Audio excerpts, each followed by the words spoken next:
ఇశ్రాయేలు ప్రజలు ఐగుప్తు నుండి బయటకు వచ్చిన తర్వాత కనాను దేశానికి వెళ్ళడానికి మోషేకు ఒక మ్యాప్ ఉంది, ఒక మార్గాన్ని ఆల్రెడీ నిర్దేశించుకుని ఉండొచ్చు. దేవుడు అన్నాడు, మోషే నీ మార్గం కాదు నా మార్గంలో ప్రజలను తీసుకురా అన్నాడు. అలా తీసుకొస్తే ఒక చోటకు వచ్చేసరికి మార్గం లేదిక, సముద్రం అడ్డొచ్చింది. నిజంగా నిన్ను దేవుడే గైడ్ చేశాడా? నిజంగా దేవుడే నడిపించాడా మోషే నిన్ను?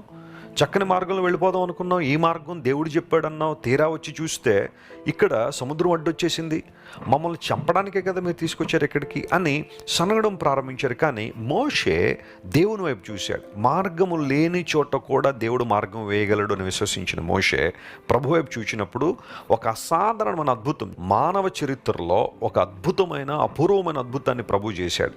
అదేంటి అంటే ఎర్ర సముద్రాన్ని పాయలు చేసి ఇశ్రాయేలు ప్రజలకు మార్గాన్ని వేశాడు. తన జనులను రక్షించడానికి దేవుడు బయలుదేరుతున్నాడు. ఆయన వదిలిపెట్టలేదు, నేను విడిచిపెట్టలేదు. ఆయన రక్షణ అనే మాటను నూతన నిబంధనలోనికి వచ్చిన తర్వాత మనం అర్థం చేసుకునే విషయం ఏంటంటే 3 కాలములలో రక్షణను బైబిల్ మనకు పరిచయం చేసింది. ఒకటి, మనం రక్షించబడితిమి. రెండవది, మనం రక్షింపబడుచు ఉన్నాము. మూడవది, మనం రక్షింపబడుదుము. ఆయా సందర్భాల్లో ఆ మాటలు బైబిల్లో మనం చూస్తుంటాం. రక్షించబడితిమి అనగా యేసు ప్రభుని మన సొంత రక్షకునిగా అంగీకరించిన ఆ క్షణం, ఆయన మన హృదయంలో చేర్చుకున్న ఆ క్షణం, పశ్చాత్తాపాన్ని పొంది రక్షణ అవసరతను గుర్తించి యేసయ్యకు హృదయాన్ని తెరిచిన ఆ క్షణం మనం రక్షించబడ్డాం.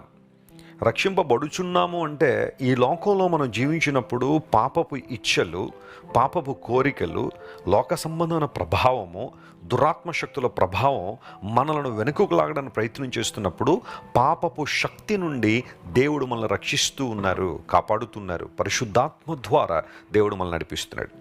మూడవది, రక్షించబడుదుము అనగా పాపానికి ఒక భయంకరమైన శిక్ష ఉంది, అదే నరకాగ్నిగుండం, నిత్య శిక్ష అన్నాడు బైబిల్లో, ఇటర్నల్ డామినేషన్ అని.